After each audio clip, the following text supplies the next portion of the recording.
Teman-teman, tahun 2023 ini apakah masih ada harapan? Jangan kemana-mana, nonton video ini sampai selesai ya, and stay tune.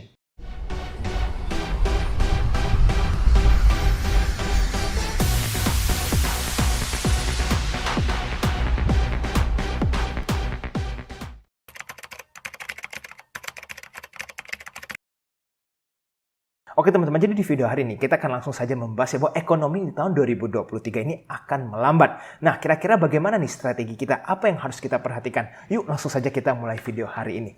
Pertama-tama saya ingin mengucapkan welcome to AJ Invest ya bagi para penonton yang mungkin baru ketemu channel ini. Jangan lupa untuk follow Instagram kami di ajinvest.official untuk mendapatkan informasi terbaru seputar saham. Dan teman-teman jangan lupa juga setiap hari Minggu jam 8 malam kita selalu adakan Clubhouse bersama AJ Invest dan nanti saya akan cantumkan linknya di kolom komentar di bawah ya. Dan teman-teman, pendaftaran membership batch yang ke-20 telah dibuka bagi para penonton yang ingin bergabung dengan grup premium AJ Invest. Bisa hubungi kami di Telegram @AJInvestAdmin.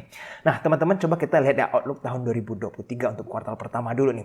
Mari kita recap kembali apa sih yang telah di-warn ke kita ya bagi para investor ataupun secara umum bahwa Pak Presiden kita saja tahun lalu tahun 2022 sudah mengingatkan bahwa siap-siap atau kencangkan sabuk ya untuk tahun 2023. Maksudnya apa? Ekonomi di tahun 2023 ini kemungkinan akan sulit. Jadi kita sudah harus persiapan. Nah, di luar itu ternyata Managing Director Kristalina Georgieva, yaitu adalah Managing Directornya IMF, dia mengatakan bahwa we expect 1/3 of the world economy to be in recession. Ya, jadi sepertiga dari the world economy ini akan kemungkinan mengalami resesi. Bahkan even countries that are not in recession ya, bahkan negara yang tidak mengalami resesi itu akan terasa seperti resesi untuk hundreds of millions of people. Berarti ini salah satu ya Indonesia, kita kan kemungkinan tidak masuk resesi, tetapi kita bisa terasa seperti ada di dalam resesi. Nah, teman-teman juga bisa lihat kalender Januari ini ya. Di tanggal 19 nanti itu di Indonesian interest rates kita akan ketahuan nih apakah interest rates kita akan naik 25 basis point atau akan stay atau akan naiknya sampai 50 basis point. Begitu juga di akhir Januari akan ada FOMC meeting lagi nih teman-teman, dan kita akan melihat nih tempo di awal tahun 2023 apakah suku bunga akan kembali naik secara agresif atau sudah mulai akan stagnan. Nah, kita juga bisa melihat nih teman-teman di IHSG 1 minggu pada saat video ini dibuat yang dari awal tahun 2023 itu IHSG telah di-exit oleh asing sebesar 1,39 triliun di pasar reguler. Itu besar sekali hanya dalam waktu 1 minggu loh teman-teman. Dan kita bisa melihat bahwa IHSG sudah koreksi sebesar 2,29%. Lumayan ya, ini permulaan yang agak rough ya teman-teman. Nah, jadi teman-teman ini kata kunci yang perlu kita sadari bahwa IMF Managing Director tadi kan mengatakan bahwa sepertiga world economy bisa saja masuk resesi di tahun 2023 ini. Nah, jadi teman-teman ini berarti di sektor real itu bisa saja sudah mulai mengalami penurunan laporan keuangan. Jika teman-teman ini yang pelaku bisnis bisa sharing di kolom komentar di bawah ya, apakah di tahun 2023 ini atau akhir tahun 2022 ekonomi ini sudah merasa sangat lambat ya. Padahal trade surplus kita itu kan bagus sekali ya untuk komoditi ya, tetapi untuk sektor real yang para pembisnis lainnya, kira-kira bagaimana pengalamannya di sektor real ya? Apakah performance sudah semakin susah, daya beli semakin lemah, jadi penjualan semakin merosot? Dan jika memang itu terjadi, berarti ada kemungkinan nanti di tahun 2023 laporan keuangan para perusahaan ini bisa saja terjadi penurunan. Nah, jadi teman-teman, kalau misalkan perusahaan publik itu LK-nya mulai terjadi penurunan, berarti kan sentimennya akan semakin jelek ya, karena ada drop in earnings. Dan kalau itu terjadi maka sentimen semakin buruk ya, saham-saham juga bisa lanjut koreksi. Tahun 2023 kira-kira sektor yang berpotensi mengalami penurunan omset itu apa? Jika teman-teman sudah kira-kira membuat sebuah research dan tahu nih beberapa sektor saham ini yang kira-kira akan mengalami penurunan, itu ya teman-teman jauhi dulu karena ada potensi akan terus mengalami koreksi di tahun 2023. Bisa dilihat ya berita yang satu ini, harga mobil tahun 2023 diprediksi bakal turun 20%. Ini daftarnya. Jadi teman-teman bisa lihat ya, sebenarnya JP Morgan mengatakan harga mobil bekas bisa turun sebanyak 20% pada 2023 ya, tahun 2023, dan harga mobil baru bisa turun 5%. Bayangin, harga mobil bisa turun. Biasakan rata-rata kalau ada edisi baru kan naik. Nah, ini kenapa nih penyebabnya? Ya pasti karena supply juga semakin banyak ya, semakin banyak kompetisi dan demand tidak bisa mengikuti sehingga harga harus terjadi penurunan. Nah, jadi teman-teman kita juga bisa melihat Tesla itu mereka juga sudah menurunkan harga di China ya karena market sales mereka tumble. Arti penjualannya juga semakin memburuk. Nah, ini menunjukkan bahwa orang tidak bisa mengupgrade-nya beli mobil yang mahal dan seterusnya sehingga Tesla pun harus mengambil sebuah kebijakan untuk menurunkan harga jualnya di China. Ini cuma salah satu contoh ya. Kita belum tahu lagi nih nanti untuk merek-merek lainnya apakah mereka berebut untuk turunin harga mobil. Nah, ini juga sesuai dengan performance-nya Astra International ya. Ya, teman-teman tahu ya, Astra kan ikatannya dengan mobil. Ini teman-teman bisa lihat satu minggu, Astra itu sudah minus 4% ya. Tapi kalau teman-teman lihat dari Juni tahun 2022, Astra itu sudah koreksi hampir 30% ya, sudah koreksi 25% lebih. Hanya dalam waktu setengah tahun. Nah, ini menunjukkan bahwa berarti banyak big money sudah expect ya bahwa performance LK-nya ASI ini bisa saja turun sehingga sahamnya sudah turun duluan. Dan sekarang pada saat video ini dibuat, harga Astra itu sudah di kisaran hanya 5 ribuan. Ini cukup rendah ya teman-teman buat perusahaan ini. Nah, sekarang kita bisa melihat dari sisi bandarmologinya teman-teman dari Desember tahun 2022 sampai video ini dibuat 1 minggu berjalan ya tahun 2023. Itu broker summary-nya distribusi masif ya teman-teman bisa melihat bahwa ZP ini jualannya cukup besar ya 836 dan teman-teman bisa melihat yang belanja itu tidak terlalu banyak dan top buyersnya adalah YP. Kemungkinan besar sih adalah retail. Jadi dalam waktu dekat ini ASI ini kemungkinan yang akan stay di bawah ataupun sideways di harga sekarang. Kenapa? Karena nanti kalau LK-nya keluar bukan hanya ya dia punya sentimen kurang baik dari segi otomotif, tetapi laporan keuangannya itu juga sudah ketarik karena investasi di Gotoh. Karena pada saat video ini buat harga Gotoh itu masih di bawah 100. Jadi nanti untuk LK yang kuartal 4 tahun 2022 kemungkinan LK-nya ASI tidak akan cemerlang dan sentimennya kalau jelek maka sahamnya akan ikutan turun. Jadi teman-teman tahun 2023 ini kita harus bagaimana? Coba kita lihat ya di IHSG aja asing malah asik profit taking ya, bahkan di akhir tahun 2022 sudah minus berapa triliun ya, dan sekarang baru masuk 1 minggu sudah minus 1 triliun lebih. Lalu keadaan ekonomi global nih teman-teman, Eropa, China, dan Amerika ini tidak terlihat baik ya, mereka sangat rentan terjadinya resesi. Apalagi teman-teman bisa melihat ya, Eropa kan ada perang Rusia-Ukraina dan di China sekarang lagi COVID ya. Mereka kan semakin melonggarkan sehingga yang kena COVID itu cukup banyak kan. Kalau Amerika ya teman-teman tahulah Amerika sekarang keadaannya seperti apa karena The Fed naikin suku bunga sangat ekstrim. Jadi teman-teman kalau perang juga nggak lanjut selesai ya, Rusia sama Ukraina ini nggak tahu nih perangnya mau sampai kapan. Berarti kemanakah dana akan pergi ya dengan keadaan seperti ini? Mari kita pelajari emas, yaitu gold ya teman-teman. Ini ada beberapa data yang saya sajikan supaya teman-teman juga bisa ikut analisa dan ikut mengamati ya. Kira-kira secara historis pergerakan gold itu seperti apa? Saya ingin menunjukkan dulu ya teman-teman. Di dalam harga gold ini, setiap awal tahun itu ada cenderung selalu naik ya. Kalau kita trace dari tahun 2016, coba kita lihat. Januari sampai bulan Maret, itu harga gold naik dari 1061 sampai ke 1274 ya. Hanya dalam waktu 3 bulan. Ini lumayan sekali ya untuk gold. Lanjut di tahun 2017, awal tahun itu naik dari 1144 menjadi 1261.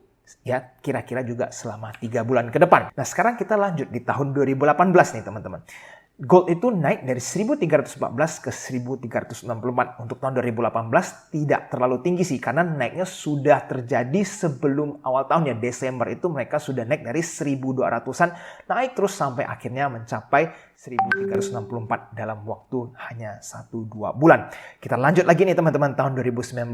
Itu gold juga di awal tahun ada kecenderungan naik ya, dari 1200-an lebih sampai ke 1343. Kembali lagi, ini mereka sudah rally mulai dari Desember ya, tahun 2018 Desember sudah mulai rally. Nah, sekarang kita lanjut nih teman-teman. Di tahun 2020 itu harga gold naik dari 1519 sampai 1697. Ini di tahun COVID ya teman-teman. Ingat ya, tahun COVID itu kan sangat ekstrim. Itu awal tahun aja gold masih tetap perlahan-lahan naik. Nah, sekarang kita lanjut nih teman-teman di tahun 2021. Hanya di tahun 2021, di awal tahun itu gold mengalami penurunan. Nah, ini kenapa penyebabnya? Saat COVID, gold itu mencapai all time high, yaitu 2000.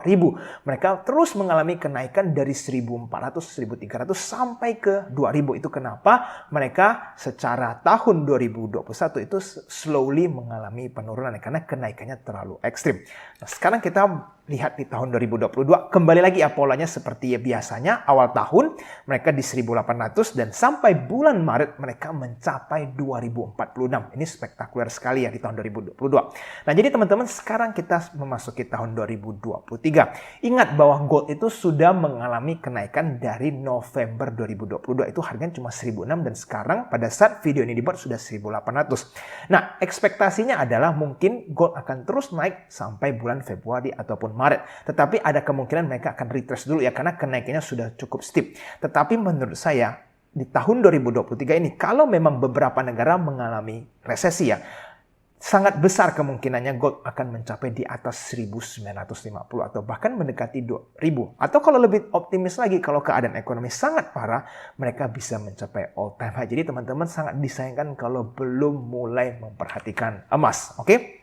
Nah, bagi teman-teman yang mungkin masih awam belum ngerti ya cara beli emas XAU USD itu seperti apa, bisa hubungi kami di admin Telegram @AJInvestAdmin ya untuk bagaimana how to start buying those gold. Oke?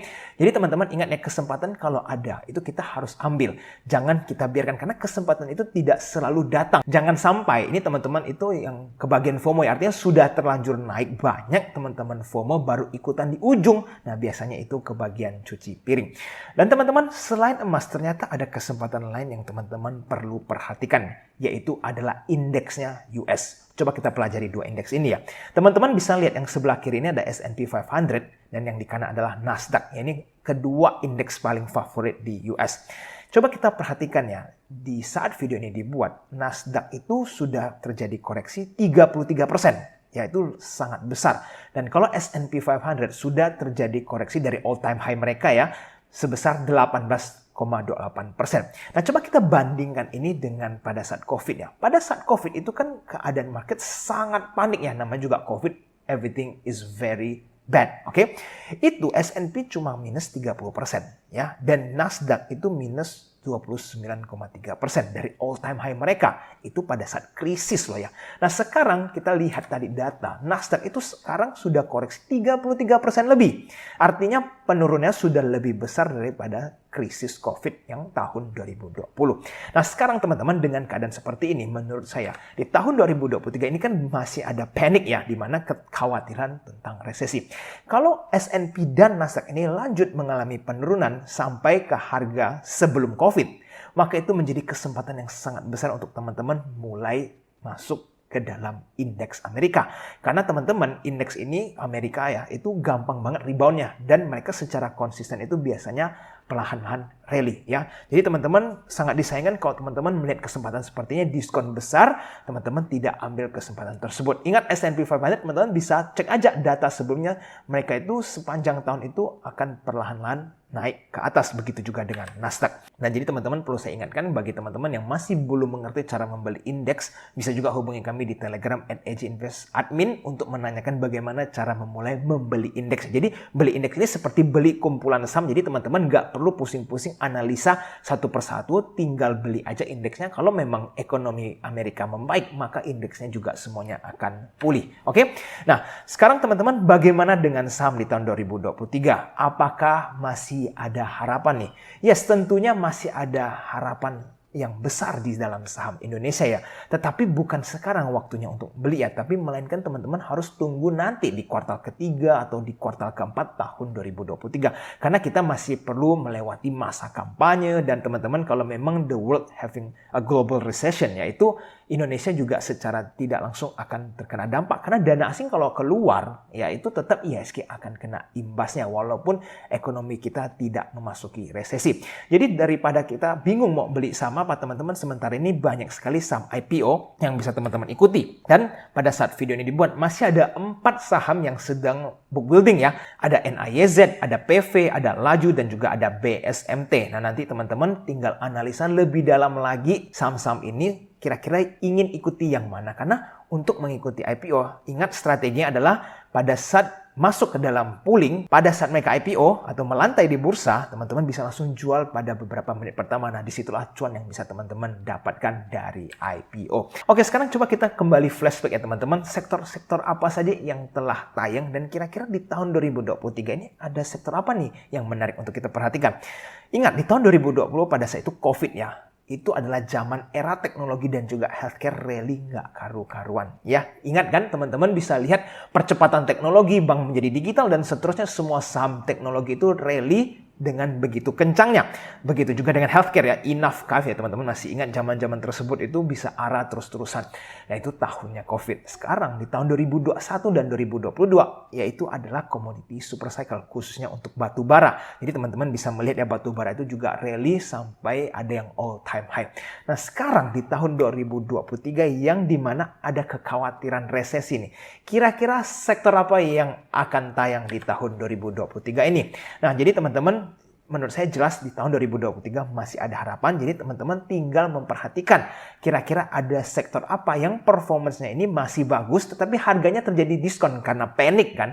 Nah ini menjadi sebuah kesempatan emas buat teman-teman berbelanja saham yang bagus dengan harga yang murah. Dan nanti saya akan sharingkan kira-kira sektor apa yang menarik untuk diperhatikan di Clubhouse ya teman-teman. Jadi pastikan teman-teman ikuti Clubhouse setiap hari Minggu jam 8 malam. Linknya saya cantumkan di bawah. Ingat, ini sharingan secara gratis. Jangan sampai teman-teman terlewatkan.